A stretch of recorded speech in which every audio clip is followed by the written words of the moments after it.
I wonder what they think now, because here in Omaha, and he has this city abuzz, I assure you. Okay, gentlemen, you both receive. Bring authentic sabor to your table. Somos el Mexicano. Terence Crawford undefeated in 39 fights. By the WBC President Mauricio Suleiman, the WBA President Gilberto Jesus Mendoza, the IBF President Daryl Peoples, and the WBO President Francisco Valcarcel. Third man in the ring, a referee in charge of the action, Thomas Taylor. Tentando a Saúl Canelo Alvarez.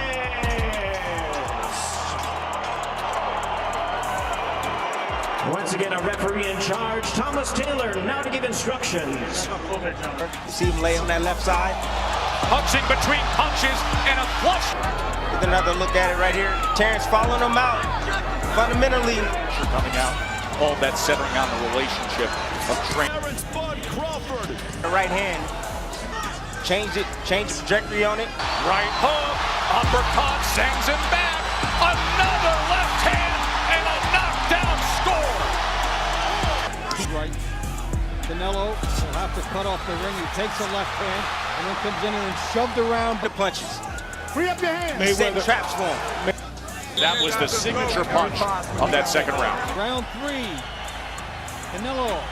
What he's trying to stick out there. A potential showdown between Saul, Canelo Alvarez and Terence Crawford is a dream fight for boxing fans, but for now, it's still just that, a dream. After days of confusion, rumors, and behind-the-scenes discussions, the highly anticipated fight scheduled for September 13th at Allegiant Stadium in Las Vegas remains unconfirmed. If both fighters sign a deal in the next few weeks, this could be the biggest boxing event of 2025, though it might also be one of the most precarious blockbusters since Mayweather vs. Pacquiao.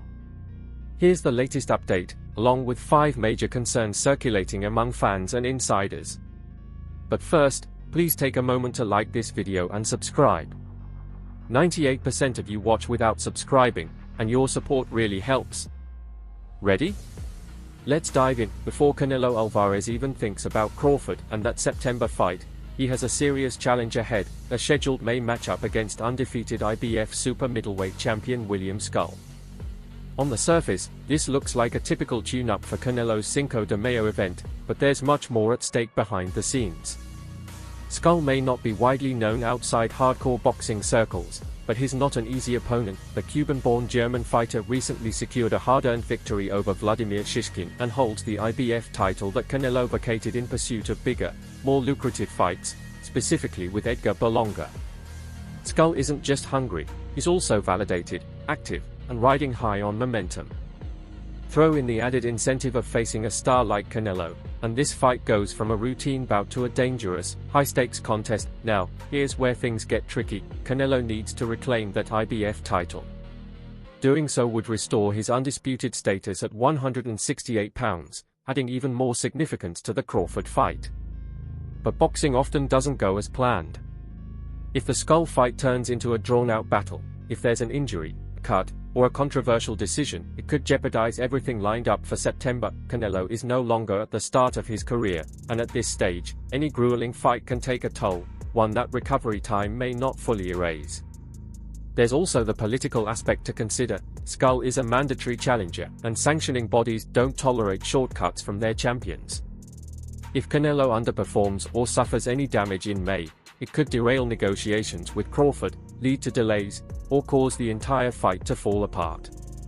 This is more than just another fight, it's a potential trap for the entire super fight. One misstep in May, and everything could come crashing down. A potential $150 million mega fight could disappear in the blink of an eye. Despite Terence Crawford's extraordinary talent, his pinpoint precision, freakish switch hitting, and mental mastery, time is working against him. Since 2020, Crawford has fought just once a year, a pattern shaped as much by boxing's fractured politics as by his own career decisions. While his victories, particularly the clinical display against Errol Spence Jr., have been dominant, the long stretches between his bouts are becoming more noticeable. At 37, Crawford is older than Canelo, less active, and heading into uncharted physical territory. After competing most recently at 154 pounds, he now plans to leap up to 168, where opponents hit harder, clinch more fiercely, and absorb punishment differently. This move isn't just about jumping 2 divisions, it's a challenge against biology itself, not just boxing strategy. Fighters rarely thrive when skipping an entire weight class, especially in their late 30s when reflexes start to fade and recovery takes longer. Even with a thorough training camp, this transition will be a difficult one. It's not only about adding muscle, it's about reshaping a body built for speed, balance, and timing. At heavier weights, punches land harder and slower. Will Crawford still be the counterpunching genius at 168 that he was at 147, or will the weight slow his reflexes enough for Canelo to capitalize? There's also the mental challenge of inactivity. Boxers live and die by their rhythm, and time spent outside the ring doesn't just affect conditioning, it dulls timing, awareness, and the overall feel of the fight. Crawford's instincts are elite, but those instincts can fade if they aren't regularly sharpened. The psychological pressure of entering the biggest fight of your life after such a long layoff can't be ignored. Crawford has built his legacy by overcoming skeptics, navigating boxing's politics, and dominating champions. But this next leap isn't just historic, it's unprecedented in modern boxing. Without a warm-up fight at super middleweight to test the waters, he's jumping straight into the fire. The real question isn't whether Bud is still great, it's whether greatness can survive the wait. Now, let's strip away the promotional hype and ask the tough question, why now? For years, Canelo Alvarez publicly dismissed the idea of fighting Terence Crawford, citing the obvious size mismatch. He has everything to gain and nothing to lose, Canelo said in 2023, emphasizing that the risk-to-reward ratio just didn't make sense. So what's changed? 2 words, Turki Al-Sheikh. The Saudi advisor behind the Riyadh season has upended the combat sports world with his massive, blank check deals. The reported $150 million offer to Canelo for this fight is an amount so enormous it's hard to turn down, even for a fighter who has already accumulated generational wealth. When you're being offered more for a single night's work than you've earned from multiple title defenses, even the most proud champions take notice. But money isn't the only factor. Quietly, Canelo has been positioning himself for something bigger, not just as boxing's top earner, but as its next true mogul. His promotional efforts are already paying off, with rising stars under his management, like Teofimo Lopez and former opponent Jamie Munguia. Canelo Alvarez has shifted from simply chasing titles to chasing control. A victory over Terence Crawford isn't just about silencing critics or adding another belt to his collection, it's about amplifying his power as a promoter, brand, and key player in the boxing world. The more legendary his in-ring career becomes, the more leverage he gains with networks, sponsors, and other fighters. It's the Oscar de la Hoya playbook, using the twilight of a fighting career to build an empire. While the public may view this as a defining super fight for legacy, the deeper question is this about proving something inside the ring or building something outside it? In his prime at 147 pounds, Crawford seemed invincible, cutting through champions with surgical precision, switching stances mid-fight, and mentally and physically breaking down elite opponents. But when we last saw him at 154 pounds, his dominance began to show cracks. He was still effective, but the margin for error became much smaller. Now, the challenge is historic, a leap from junior middleweight to full-fledged super middleweight, skipping an entire division to face one of the most powerful, experienced champions of the era. Even Crawford has acknowledged the massive challenge. "I walk around heavier than people think," he told Boxing Scene, "but it's different when you've got a fight there." And he's right, walking around at 170 pounds doesn't compare to the task of fighting 12 elite rounds at 168, especially against someone who has spent over a decade at that weight. Crawford's style is based on finesse, not raw power. His success is built on lightning-fast reflexes, rhythm changes, and impeccable timing. But at 168, where punches are slower but hit harder, and clinch strength becomes more important, his skill set will be thoroughly tested. Can he maintain his speed while adding muscle? Will his movement suffer? Will his stamina hold up in the later rounds with a newly re-engineered body? The cautionary tale here is Roy Jones Jr., who moved up to heavyweight and made history but ultimately ruined his body. When he dropped back down, he was never the same. At 37, could Crawford be risking the same fate? With no warm-up fight at 168, he's moving from a master technician to a living experiment in a matter of months. There's no undo button if it doesn't work. This fight might be a once-in-a-lifetime spectacle, but it also creates a bottleneck in 2 entire weight classes, and the ripple effects are already being felt throughout the sport. Let's start at 154 pounds, where Crawford was just 1 win away from unifying the division.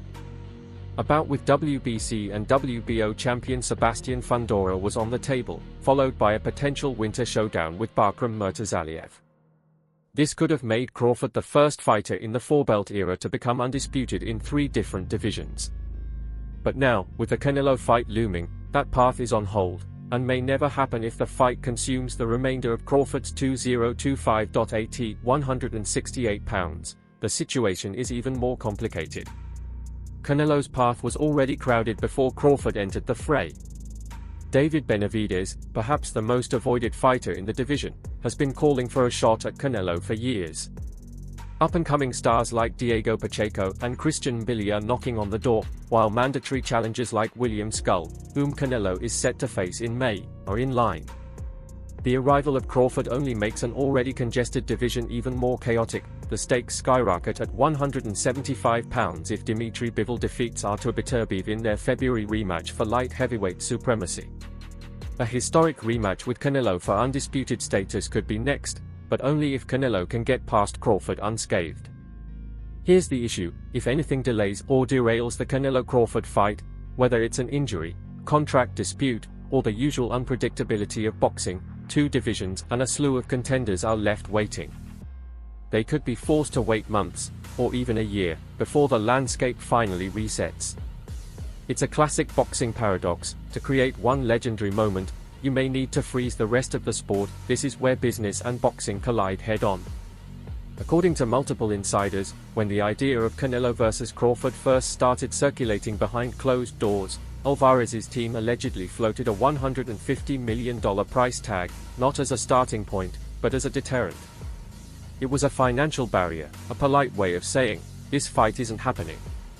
Asking for that kind of money, more than Canelo made for his bouts with Golovkin, Plant, or even Bivol, seemed to signal that Canelo wasn't truly interested in stepping into the ring with a smaller, faster opponent who could potentially make him look bad, even in victory. It was a bluff, a financial escape hatch, but then came Turki Al-Sheikh, the architect of Saudi Arabia's combat sports revolution. Armed with the financial backing of oil-rich sovereign wealth, Al-Sheikh didn't negotiate. He matched that $150 million number instantly. What was once a theoretical fight became a tangible, massive payday, and suddenly, the fight that was never supposed to happen was on the table, backed by a check that even Canelo couldn't ignore. Was it legacy manipulation disguised as matchmaking? Or was it brilliant chess, forcing the sport's biggest payday and dictating the terms of engagement? Either way, Canelo is about to get paid like it's peak Mayweather season, and for better or worse, this new business model in boxing is rewriting the rules of matchmaking. As anticipation grows, so do the warnings, particularly from those with first-hand experience. Timothy Bradley, former 2-division champion and now respected analyst, gave a sobering take on what Crawford is about to face. He's not going to back down, Bradley said of Bud, and that's what scares me. Canelo is naturally strong and has been at this weight class for a long time. In other words, it's not just about skill, it's about survival. Crawford's genius lies in his ability to adapt mid-fight, but he also loves to engage when challenged. Against Canelo, who throws heavy body shots and has mastered cutting off the ring, that bravado could turn into a trap. If Crawford tries to trade punches with a natural super middleweight who's knocking out light heavyweights, it could be lights out early. One moment of pride, one misstep, and the fight could end before Bud even settles into a rhythm. So, the question becomes, can Crawford stay disciplined? Or will he get drawn into a shootout with a bull? When even the greats disagree, you know the fight is real. From heavyweight icons to recent champions, the boxing world is buzzing with hot takes, and not a single consensus in sight. Mike Tyson believes Canelo's too strong, saying Crawford's great, but the size difference matters. Shakur Stevenson thinks Bud's too smart and will figure Canelo out late. Teddy Atlas suggests this could end like Kell Brook vs Golovkin, while Andre Ward believes Crawford's movement and ring IQ could cause Canelo nightmares. Roy Jones Jr. thinks Canelo's pressure and power will eventually break Crawford down. It's rare to see legends split so evenly, especially across different weight classes and generations, but that's exactly what makes this fight so combustible. It's a clash of styles, eras, narratives, and legacies. One punch could change everything, one round could flip the script. We're still 7 months out, and boxing history has taught us to be cautious. A bad cut in training, contract snag, or a change of heart from either camp could derail everything. After all, we've seen bigger fights fall apart over smaller reasons. Remember Wilder-Joshua in 2018, but if it holds together, if both men stay healthy, if the ink dries on the right contracts, if May's warm-up fights don't cause problems, then what we're looking at isn't just the biggest boxing event of 2025. It's the biggest real fight since Mayweather vs. Pacquiao. No exhibitions, no YouTubers, no gimmicks, just two all-time greats from two different divisions, meeting at the peak of their physical and mental limits.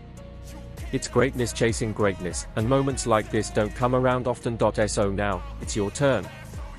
Who wins this fight, and why? Is Canelo ducking or playing high-stakes chess? Does Crawford's body betray him at 168, or does he pull off the impossible?